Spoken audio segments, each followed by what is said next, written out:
sampai Wow. Bisa tinggal di PP dong, sebelum mana saja? dua Ini karet. Aku nanti ini sudah terhadir ya.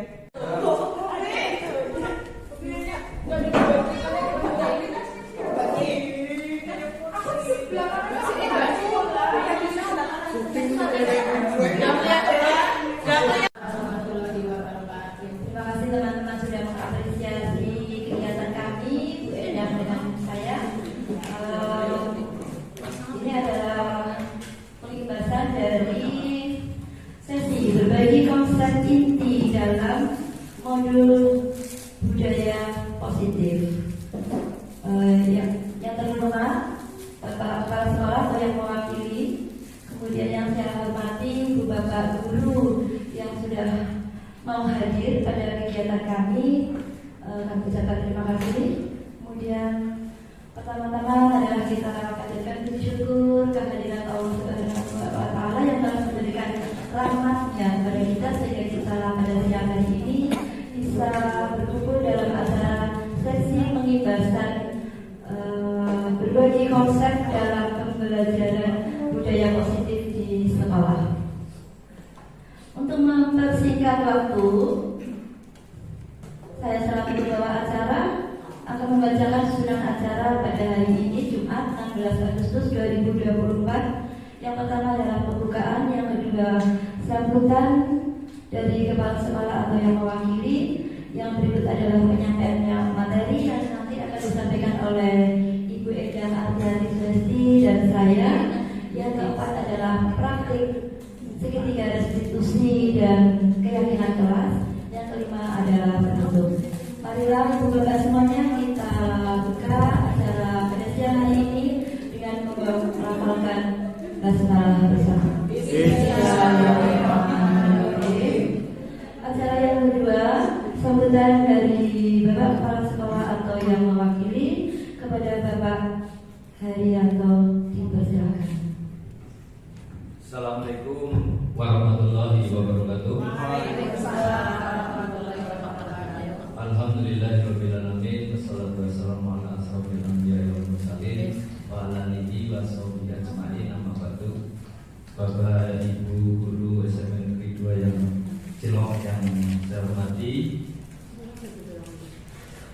Ibu Endang Ardiati Sulesti serta Ibu Afrita Hesa selaku calon guru penggerak yang saya hormati pula. Puji syukur marilah selalu kita panjatkan kehadirat Allah Subhanahu wa Ta'ala yang telah memberikan banyak kenikmatan kepada kita, terutama kesehatan, sehingga pada siang hari ini kita bisa berkumpul di sini dalam rangka acara pengibasan atau sosialisasi untuk sesi berbagi konsep inti dalam modul budaya positif. Salawat serta salam selalu kita curahkan kepada junjungan kita Nabi Muhammad SAW serta keluarga, sahabat dan para pengikutnya.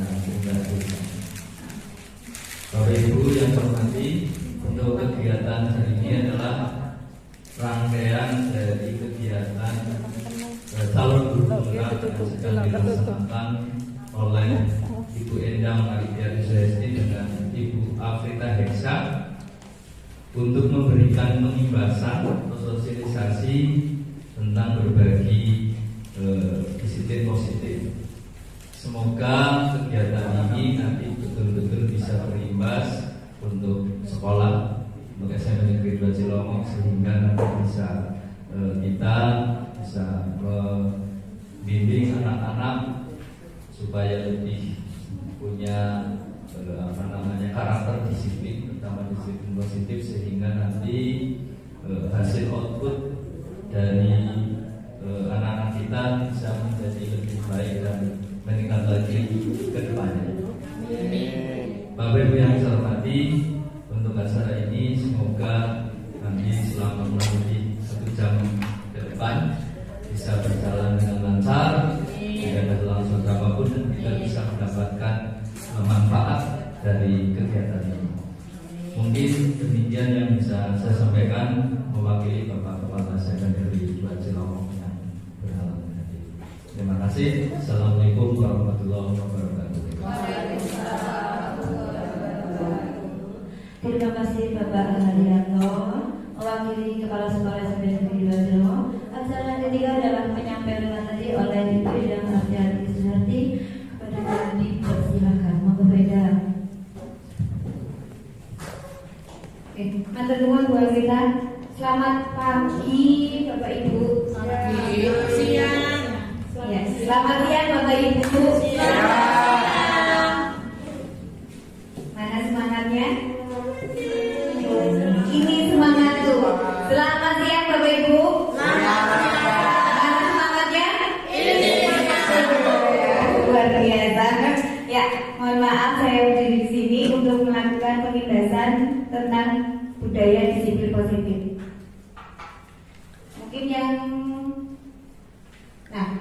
ini ada topik, langsung saja ya Bapak Ibu, karena menyingkat waktunya hanya diberi batas 1 jam.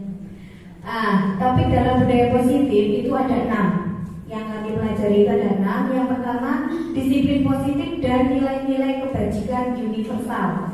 Kemudian ada teori motivasi, hukuman dan penghargaan, kemudian restitusi. Yang ketiga, keyakinan kelas. Keempat, kebutuhan dasar manusia dan dunia berkualitas. Kemudian kelima, restitusi. Restitusi itu ada 5 posisi kontrol. Kemudian yang keenam, ada restitusi, yaitu dengan tema segitiga restitusi. Ini mungkin yang agak lalu sudah sedikit mengenal karena kemarin kita sudah mengadakan kombel tentang segitiga restitusi. Oke, kita langsung ke disiplin positif dan nilai-nilai kebajikan universal. Nah, ini kita mau bermain sejenak Bapak Ibu. Kita mau bermain dengan ini yang bisa berpasangan. Nanti saya bagi kertas, tapi yang satu saja. Kertasnya yang sebelahnya hanya satu. Yang misalkan yang sebelah kanan saya itu yang memegang kertas. Nanti yang sebelah kanan saya itu silakan tulis sesuatu yang paling berharga. Yang berharga untuk Bapak Ibu sekalian itu apa? Silakan dituliskan di sini. Ya cukup satu saja ya. Mungkin kalau banyak tidak cukup, ini cukup satu saja. Kemudian setelah dituliskan, nanti silakan dilipat dan genggamlah erat dengan tangan kanan. Ya, setelah dituliskan genggamlah tangan dengan tangan kanan. Yang sebelah kiri saya itu mencoba untuk membuka genggaman tangan yang ada isi kertasnya. Caranya mau dipaksa, mau dihitik-hitik, mau disuap dengan uang, terserah. Yang penting ini bisa atau tidak. Iya. Yang sebelah mau dihitik-hitik, mau diberi lagi, mau diberi. Ini mau tak ingin pakai uang, silakan kita coba. Ya. Nanti kalau langsung diberikan gimana? Itu hal yang paling berharga. Itu adalah atau hal yang paling berharga itu kan apakah akan diberikan secara cuma-cuma kepada orang lain? Filosofinya begitu. Iya. Ya, oke ya Bapak Ibu. Berarti yang sebelah kanan saya silakan menuliskan yang puisi. Yang benar nulis ya. Iya. Sebelah kiri adalah Yang kanan saya. Deretan ini, iya. Kurang kalau yang kurang yang ini yang gede, ini ada yang kecil. Yang berarti ada yang paling berharga, yang paling tulislah yang paling berharga.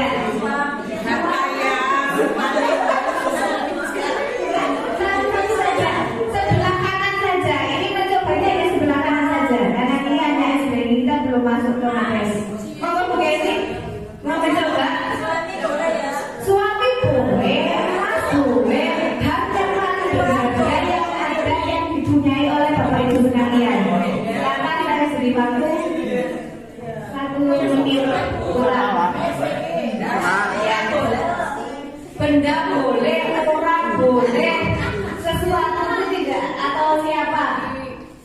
yang sebelah kanan. Nah, ada yang B bisa membujuk, mengancam, menghardik, merayu, menyuap apa saja agar dapat membuka kepala tangan yang sebelahnya. Coba berkali-kali. Ini saya mencoba yang satu saja ya. Siap? Oke.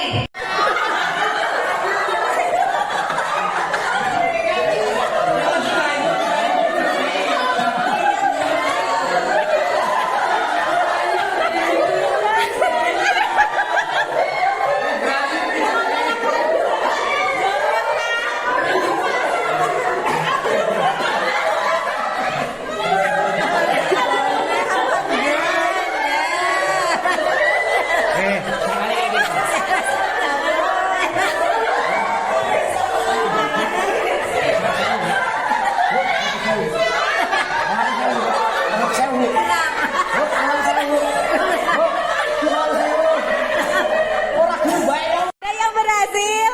Belum?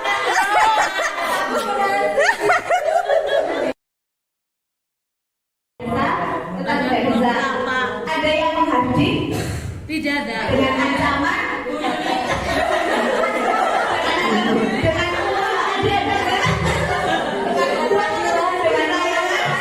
Tadi saya lihat dengan pijetan mesra pakai tetap tidak mau terbuka. Oh, tetap tidak mau. Iya. Berarti Bapak Ibu yang memegang itu adalah punya kekuatan kontrol yang luar biasa.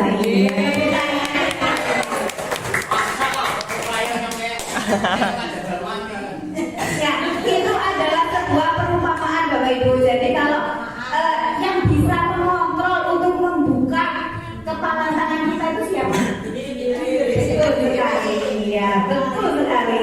Itulah yang terjadi Bapak Ibu. Jadi nih di sini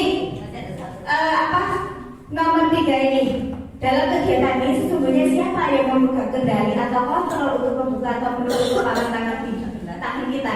Sebenarnya bukan orang lain, tapi kita sendiri. Nah, itu sebuah perumpamaan.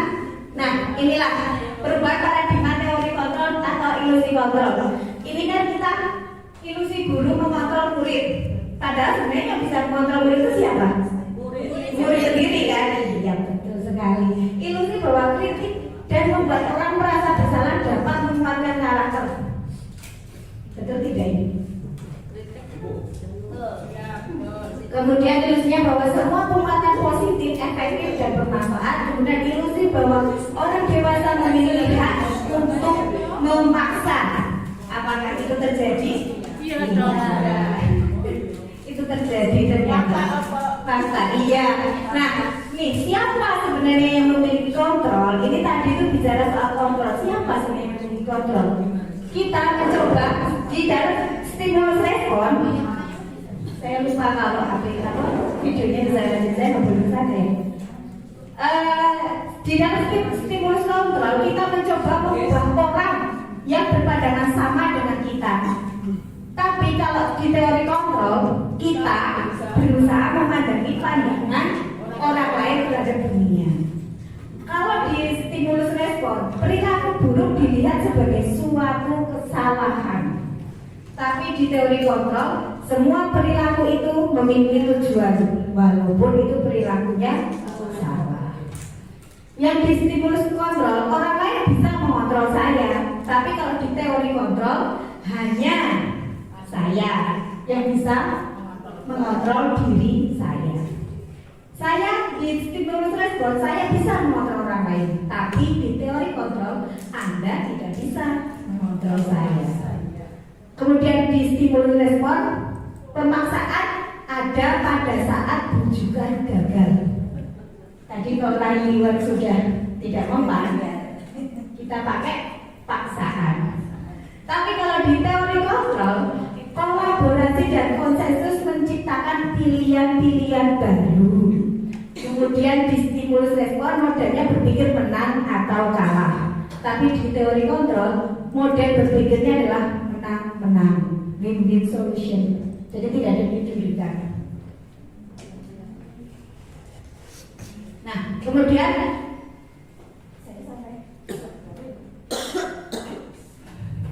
ini nilai-nilai kebajikan adalah sifat-sifat positif manusia tujuan mulia yang ingin dicapai oleh setiap individu. Nilai-nilai tersebut bersifat universal lintas bahasa dan suku, agama maupun latar belakang. Ya, ini nilai-nilai kebajikan yang universal itu masuk dalam karakter profil pelajar Pancasila. Yaitu ada yang masih ingat berapa?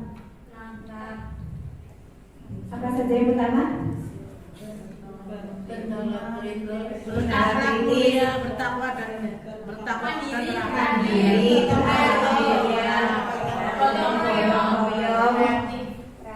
kreatif.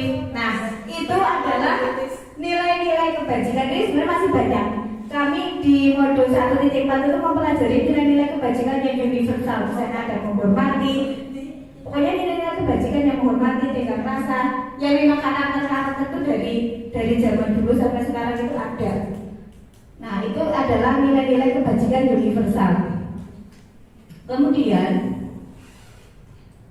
salah.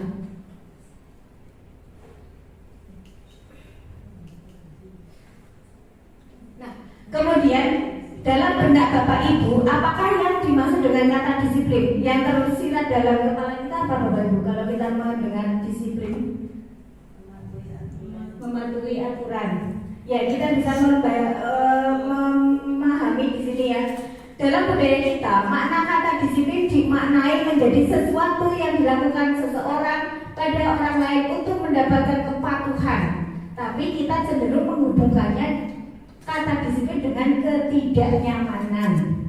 Nah, Ki Hajar itu menyatakan bahwa mencapai kemerdekaan dalam konteks pendidikan kita saat ini untuk menciptakan murid yang merdeka, syarat utamanya adalah harus ada disiplin yang kuat. Disiplin yang dimaksud adalah disiplin diri yang memiliki motivasi internal. Jadi lebih ke internal. Ya, bukan ke motivasi ke eksternal. Nih, di sini ada nilai-nilai kebajikan universal. Ini sedikit saja karena masih sama yang tadi ya. Karena slide-nya sangat banyak Bapak Ibu. Kita langsung ke pembelajaran 2, teori motivasi hubungan dan penghargaan restitusi. Oke, nah ini. Jadi tadi disiplin itu lebih ke motivasi internal. Nah, kita mempelajari motivasi itu ada 3. Motivasi yang bersifat eksternal, motivasi eksternal juga, dan motivasi internal. Motivasi eksternal ini ada 2 faktor, yaitu yang pertama biasanya nih kita disiplin itu untuk menghindari ketidaknyamanan atau hubungan biasanya. Yang kedua biasanya kita disiplin itu untuk mendapatkan imbalan dari orang lain, untuk mendapatkan penghargaan. Aku mau disiplin karena dilihat nih, itu mau dilihat seseorang yang spesial.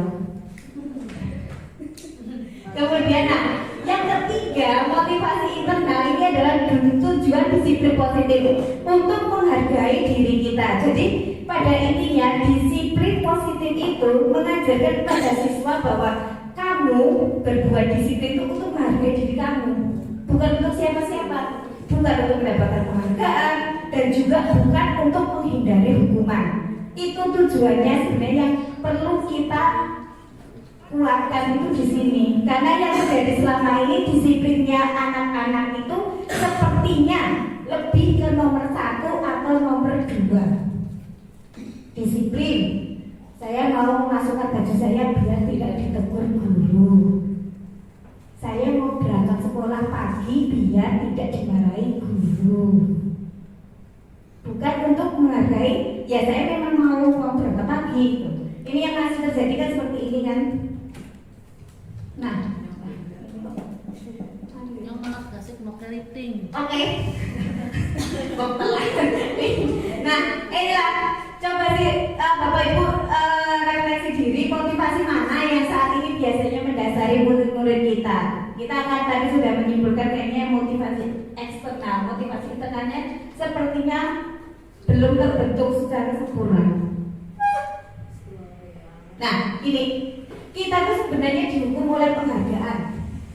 Penghargaan itu itu sebenarnya ya versi dari modul 1.4 itu sebenarnya tidak membentuk untuk motivasi, terbentuknya motivasi internal, tapi penghargaan di sini itu berpengaruh pada jangka pendek dan jangka panjang. Penghargaan juga menghubung, penghargaan mengurangi ketepatan, penghargaan itu tidak efektif, dan penghargaan itu sebenarnya merusak hubungan.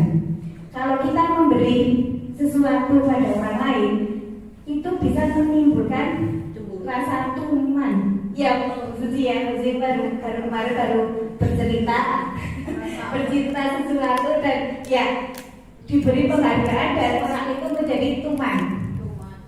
Ceritanya apa itu? Nah ini dia tanya Bu Suci. Kita coba melihat dalam sebuah acara pesta ulang tahun, teman Anda memecahkan gelas. Apakah Anda akan membiarkan dia membayar gelas yang dipecahkannya? Kira-kira gimana nih? Tidak, biarkan saja.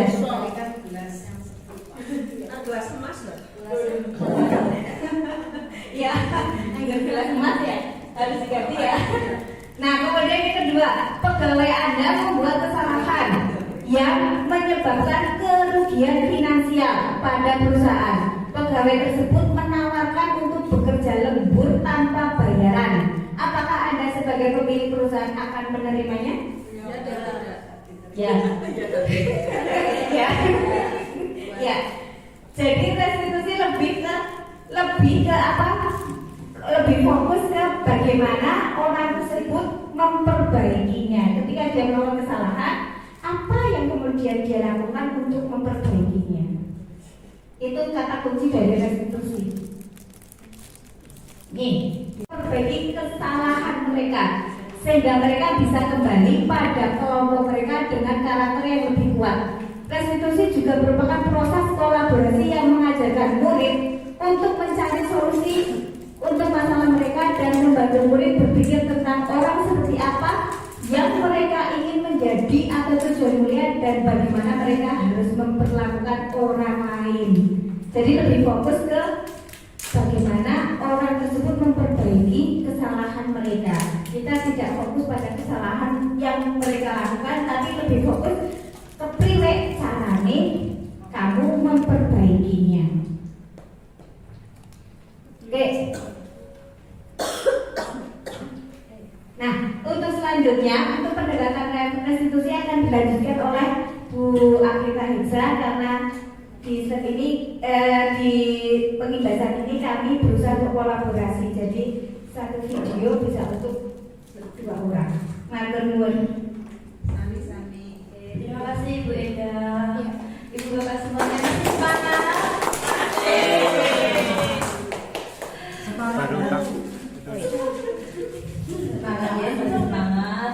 Ini nanti untuk pendekatan restitusinya adalah tadi membaca murid berefleksi. Terus nanti kita praktek restitusi, bagaimana kita mempraktekkan segitiga restitusi. Berikutnya adalah keyakinan kelas.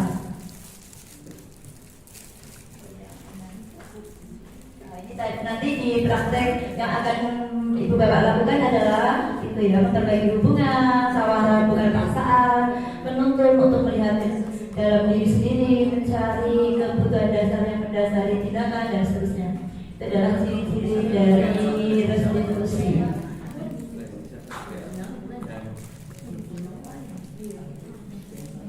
Nah ini termasuk tindakan yang dilakukan dulu, termasuk restitusi juga. Langsung ke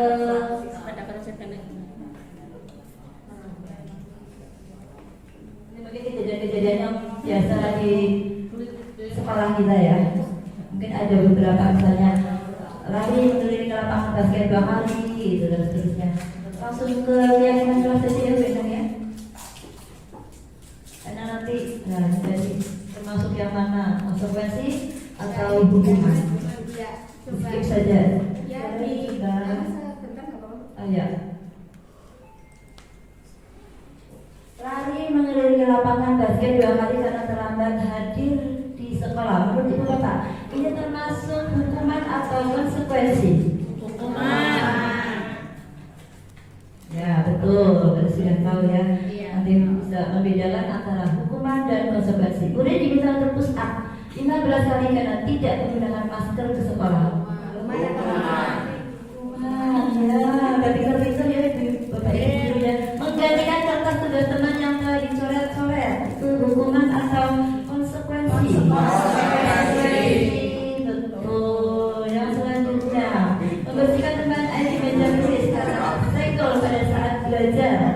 Konsekuensi. Betul. Yang murid tidak disuruh untuk mengenakan sepatu seharian di sekolah karena tidak mengenakan sepatu hitam. Nah, seperti itu Ibu Bapak. Hukuman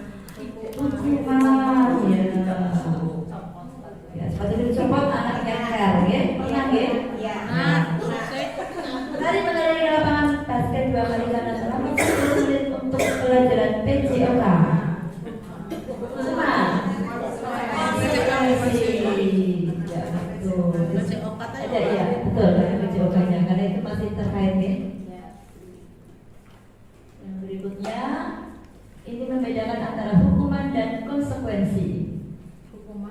Lebih baik kita melakukan konsekuensi saja. Sesuatu harus terjadi membuat anak merasa tidak nyaman dalam jangka waktu pendek. Kalau hukuman itu akan terekam di dalam memori jangka panjangnya di otaknya, kemudian konsekuensi, stimulus dan tanggapan dan seterusnya. Konsep diri yang baik, anak belajar untuk mematuhi peraturan dan seterusnya itu. Lanjut ya. Berarti sudah bisa membedakan antara hukuman dan konsekuensi. Nah, ini adalah identitas gagal dan identitas sukses. Ciri khas dari segitiga restitusi adalah kita membentuk sebuah identitas sukses ke anak, oke? Saja ya. Nah, yang berikutnya adalah keyakinan kelas.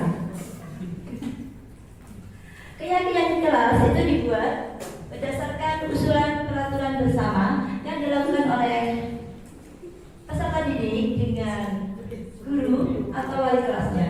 Bisa guru mata pelajaran, misalnya mata pelajaran IPA, berarti harus ada kesepakatan. Setiap pelajaran IPA, misalnya tidak boleh terlambat atau harus tepat waktu, bajunya harus bagaimana, suasananya harus seperti apa, itu harus diusulkan oleh siswa. Jadi bukan dari gurunya, baik wali kelas maupun guru ya, maupun guru maupunnya.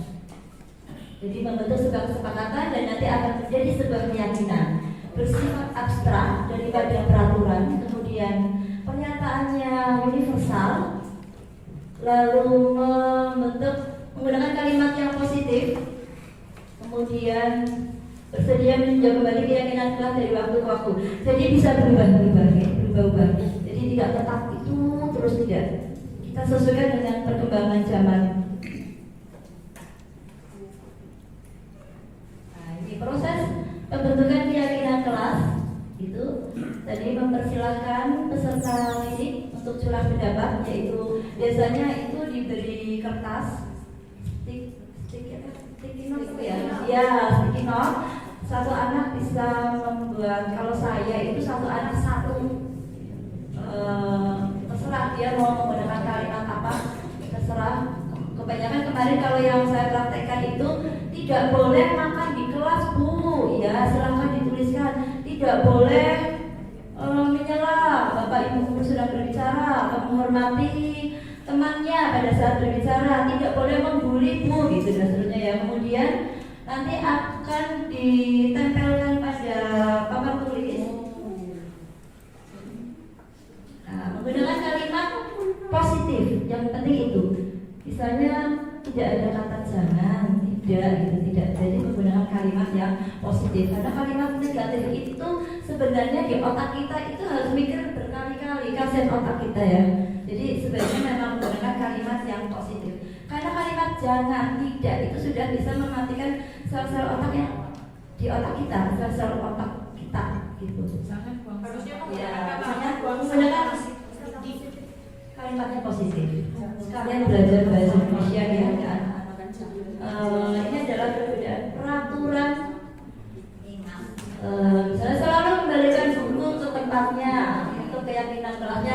tanggung jawab. Ya, dilarang menggunakan mengganggu orang lain, menghormati orang lain, kalimatnya seperti itu. Kemudian hadir di kelas 15 menit sebelum pelajaran dimulai, menghormati orang lain, berkomitmen, yang kayaknya lebih dekatnya berkomitmen ya. Dilarang melakukan kekerasan. Nah, itu berarti keselamatan dan menghormati orang lain. Dilarang menggunakan narkoba, hubungannya dengan kesehatan. Bergantian atau menunggu giliran, misalnya pada saat antri wudhu ya. Kemudian menghormati orang lain, bersabar, lalu menggunakan masker zaman dahulu, kesehatan dan keselamatan. Atau kalau yang mungkin sakit boleh mau pakai masker ya, karena itu tadi kesehatan. Mungkin tidak mau virusnya menyebar. Berlari-lari di satu koridor untuk keselamatan dan keamanan. Ini masih banyak, kalau kelas 7 itu masih pakai jenjang-jenjang gitu. Jadi berlari-lari baik di kelas maupun di koridor. Kebutuhan dasar manusia dan dunia, kebutuhan dasar manusia itu adalah ada 5. Bertahan hidup, kasih sayang dan rasa diterima, penguasaan, kesenangan dan kebebasan. Jadi sebenarnya anak-anak kita itu perilaku yang mereka tunjukkan itu adalah sebuah kebutuhan dasar manusia. Misalnya ingin menguasai temannya, itu termasuk penguasaan misalnya.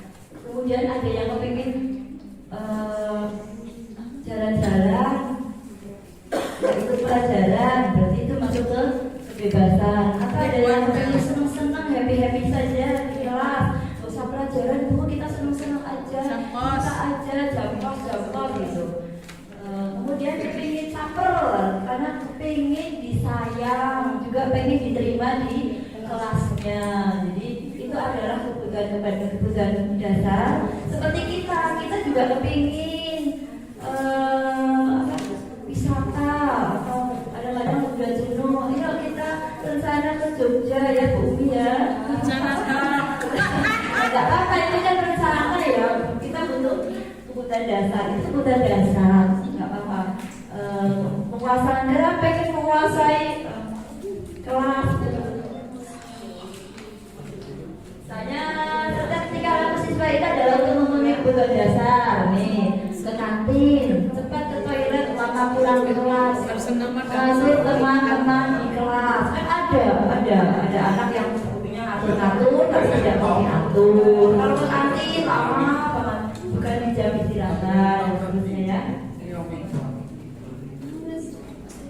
Nah, ini 5 posisi kontrol yang bisa Bapak Ibu lakukan di sekolah. Contoh tindakan tentang kekerasan fisik terhadap siswa yang melanggar peraturan atau tidak mengerjakan tugas. Nah, ini adalah 5 posisi kontrol. Ada sebagai penghukum, ada sebagai membuat orang merasa bersalah dengan kata-kata, baik menggunakan kata-kata tegas maupun kata-kata yang halus. Itu kadang-kadang bisa membuat orang merasa bersalah. Ya, anak-anak itu sensitif.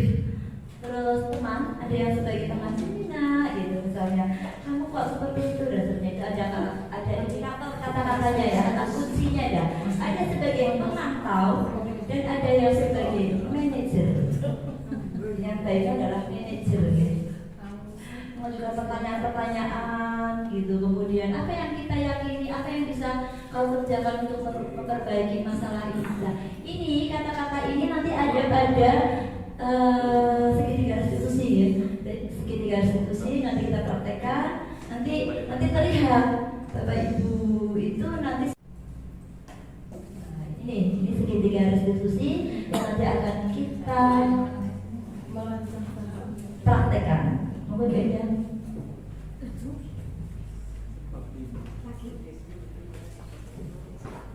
Ini langsung ya. Saya kembali lagi Bapak Ibu. Kita habis ini akan praktik segitiga restitusi, tapi juga sekaligus praktik keyakinan kelas ya. Dibagi 2 aja. Ya, mau yang ini mau gimana Bu? Yang sana. Oke, sebentar ya, tapi kita coba untuk yang posisi kontrol. Nah, jadi di dalam segitiga restitusi ada tiga, saya ulas lagi, ada tiga langkah, yaitu menstabilkan identitas, kemudian validasi kebutuhan, kemudian menanyakan keyakinan. Menstabilkan identitas ini, saya mengingatkan kembali bahwa kita disiplin positif itu kan tadi tujuannya adalah untuk membentuk kontrol diri dalam diri murid, yaitu motivasi internal. Ketika kita bisa menstabilkan identitas, kita ini adalah salah satu langkah untuk membentuk kontrol diri atau motivasi internal. Karena kalau kita menghardi, kamu salah, kau itu salah, nah itu kita membentuk identitas yang gagal. Tapi kita pengen membentuk identitas yang sukses dengan cara, dulu saya masih ingat, semua orang itu pernah melakukan kesalahan. Itu salah satu yang bisa kita ucapkan untuk menstabilkan identitas. Jadi biar di anak itu tidak terekam bahwa dirinya itu adalah salah banget, bahwa semua orang itu pasti punya kesalahan, semua orang itu pasti tidak sempurna. Nah, disinilah. Jadi yang dibawain, setiap orang pasti pernah melakukan kesalahan. Kamu bukan satu-satunya yang pernah melakukan ini. Kita sebagai guru tadi dari 5 fungsi kontrol, 5 posisi fungsi kontrol itu untuk membentuk identitas yang baik, identitas yang sukses itu kita memilihnya adalah fungsi manajer. Jadi yang mendukung, teman, pemantau ini kalau bisa diminimalis. Karena ketika kita membentuk yang hukum ini kita harus memahami benar. Bentar yang ini, yang sebentar.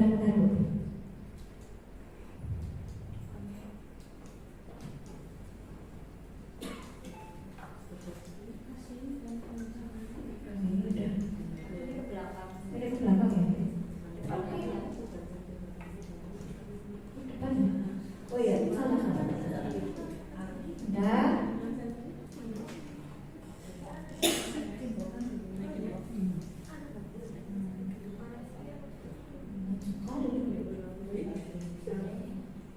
Yang tabel tadi kembali lagi.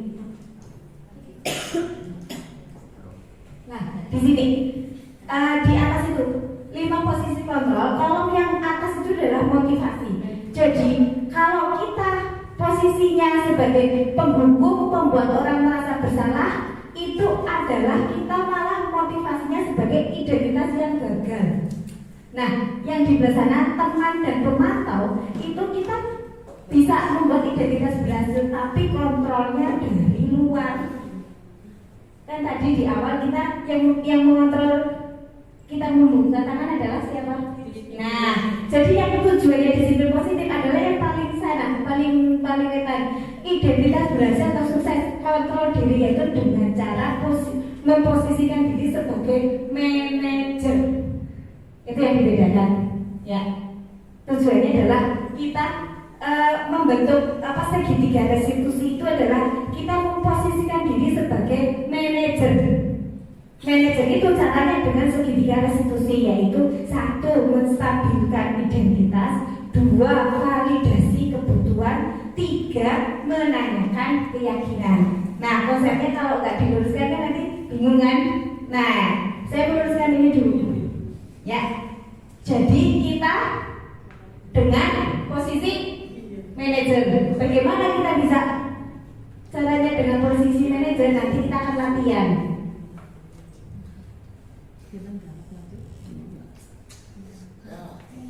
Nah, di sini validasi kebutuhannya. Itu pertanyaannya gimana?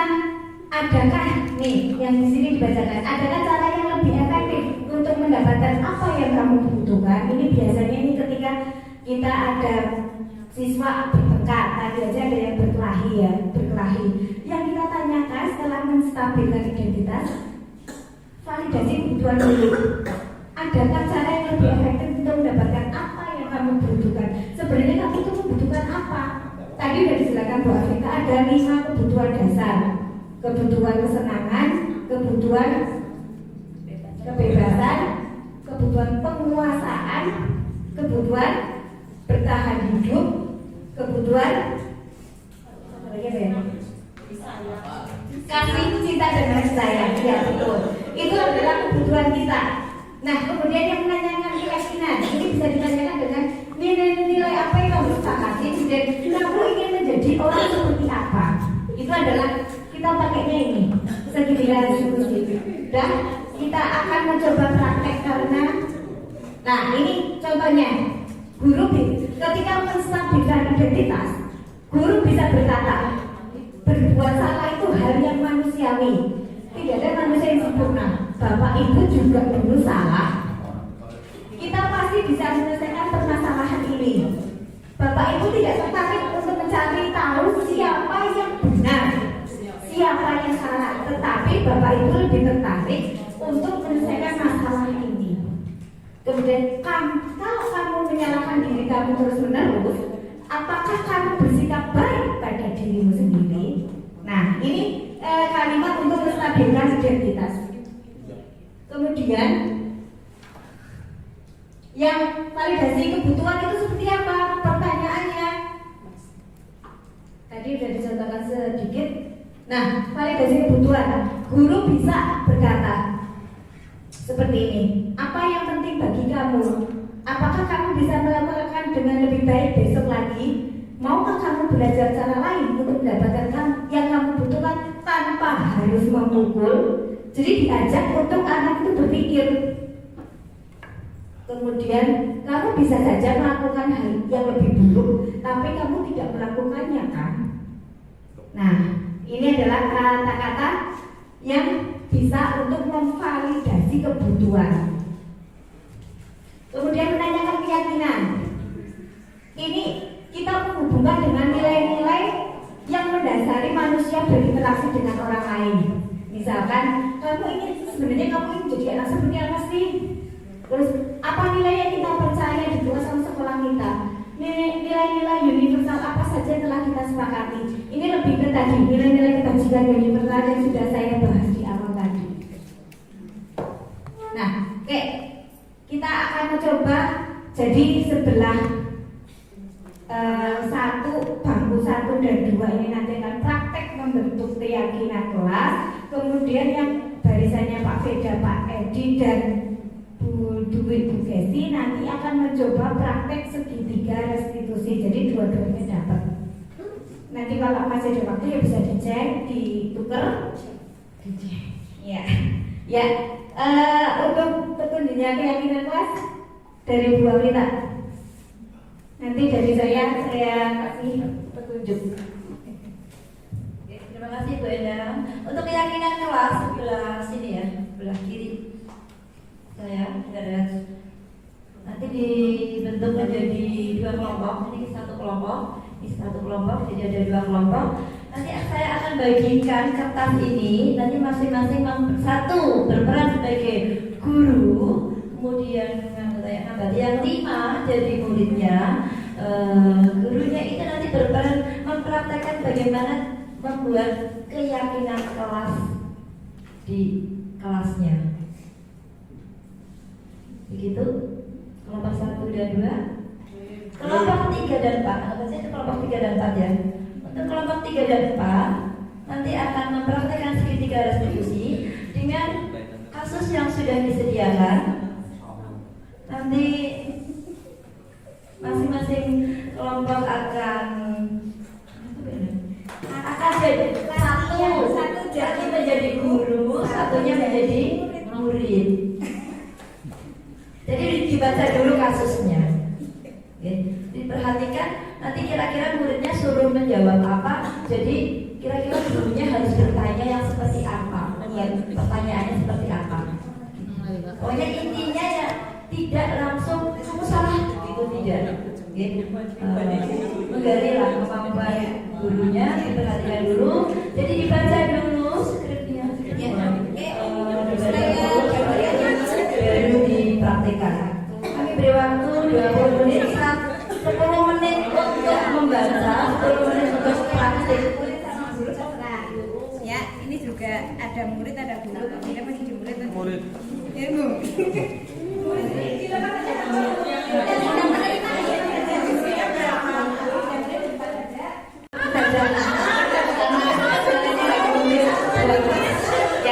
jadi silakan yang di sini baca dulu aja skripnya jadi murid seperti apa. Kemudian kalau sudah dibaca itu dibaca lagi ya.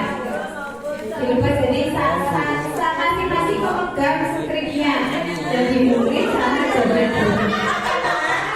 Dicoba ketika jadi guru itu baru berkata seperti apa. Ayo baca. Bu Guru nggak bawa pulpen, Bu Guru.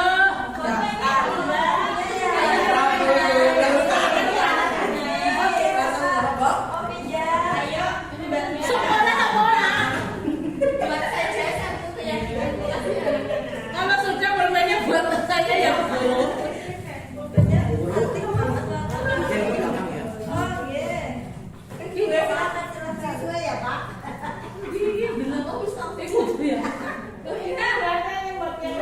Bu Endang, ini di Praktika segitiga restitusi dengan cacat tapi kedengaran suaranya. Jadi saya mencoba mempraktikkan segitiga restitusi tapi itu beda dengan kasus yang di sana. Cuman suaranya nggak kedengaran ya.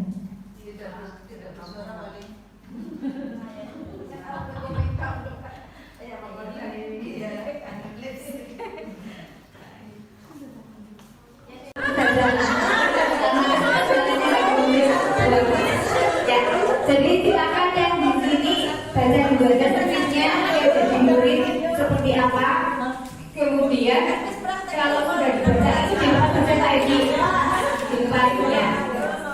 Dilepas jadi masing-masing memegang skripnya jadi murid sama jadi guru. Dicoba ketika jadi guru itu baru berkata seperti apa. Ayo baca.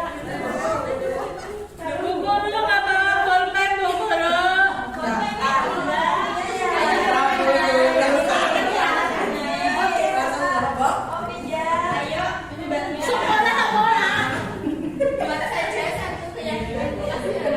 Kalau sudah pulpennya buat saya ya, Bu Guru.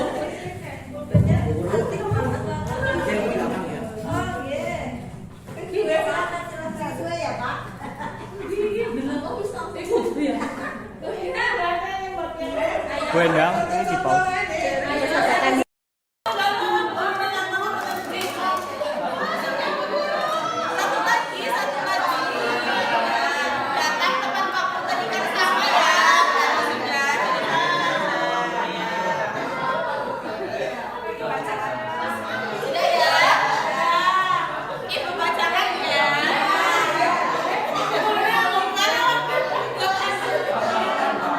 Nah, kita konfirmasi semua ya keyakinan kelas yang kita bikin tadi. Nanti kita kesepakatin ya. Yang kita sepakati. Kita sepakati ya.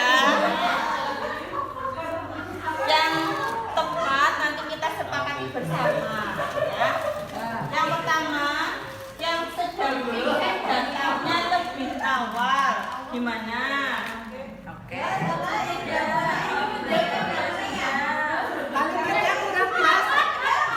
Kalimatnya kurang tepat ya.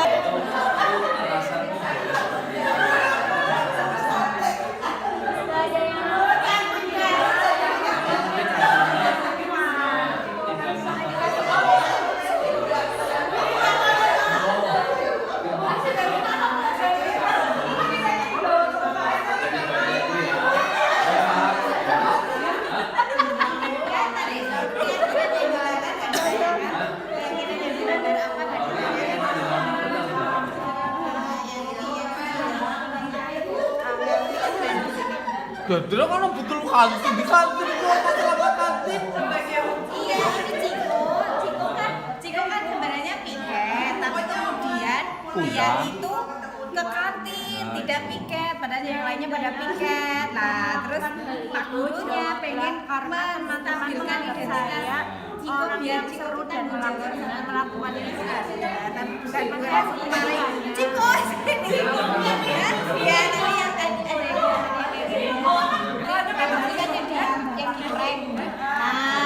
Bu Umi pengen menerangkan bahwa Bita, kamu kan intinya jadi Bita, kamu tuh sebenarnya jangan kira-kira ke WC, tapi pakai segitiga restitusi seperti apa? Bita, dari apa? Dari mana? Kita cerita.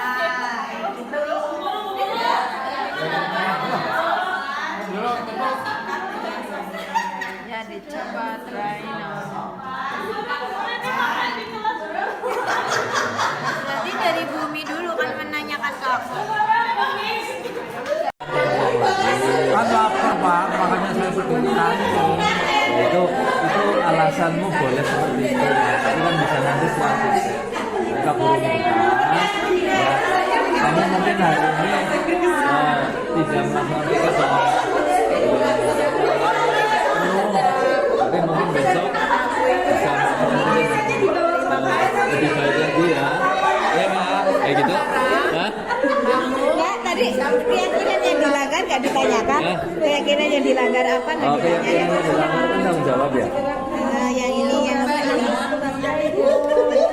di sini. Gendera kan betul kantin dia masalah kantin.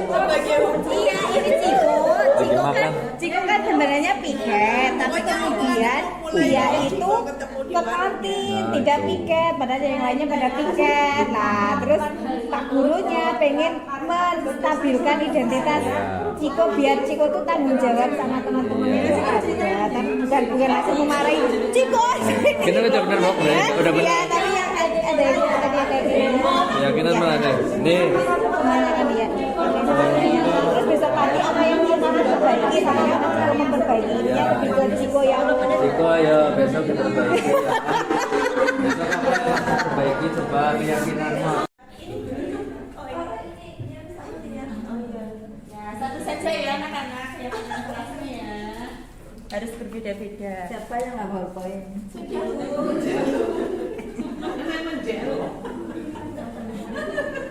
Dan Viko seneng banget kita di sana.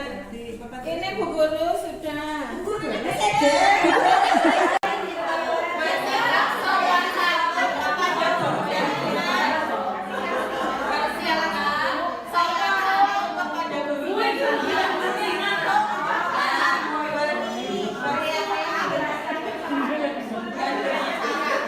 Yuk.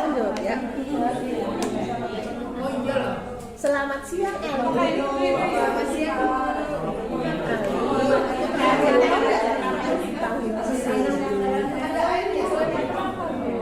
Coba ibu tanya tadi Ali ulangan dapat berapa? Dapat 90. Kalau temannya ini dapat berapa? Terus tadi apa yang dilakukan Ali? Aku mengejek Amira. Oh, tidak apa-apa. Semua orang itu pasti pernah punya salah. Pastinya Ali punya alasan dong kenapa berbuat seperti itu. Aku merasa lebih bangga sama diri aku lebih tinggi daripada Terus kalau Ali melakukan seperti itu, kira-kira temennya dirugikan nggak? Apa coba Ali? jadi malu, jadi nggak percaya diri. Oke, jadi nggak percaya diri. Nah sekarang kira-kira kalau temennya jadi nggak percaya diri karena Ali punya solusi nggak bagaimana biar Amira jadi percaya diri? Oke, maaf. Bagus ya Ali. Terus ibu mau tanya, kira-kira menurut Ali itu keyakinan kelas apa yang belum Ali tahu yang belum Ali mengerti? Gitu. Jadi Ali mulai sekarang sudah tahu kan? Baik, iya ibu tunggu ya untuk memperkenalkan Amira ya. Oke.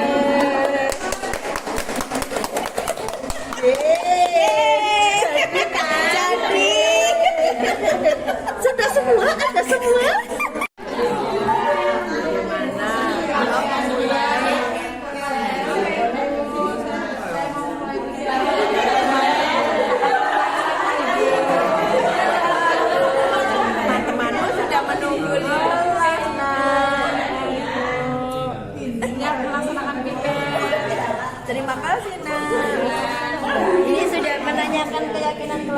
belum tadi? Yang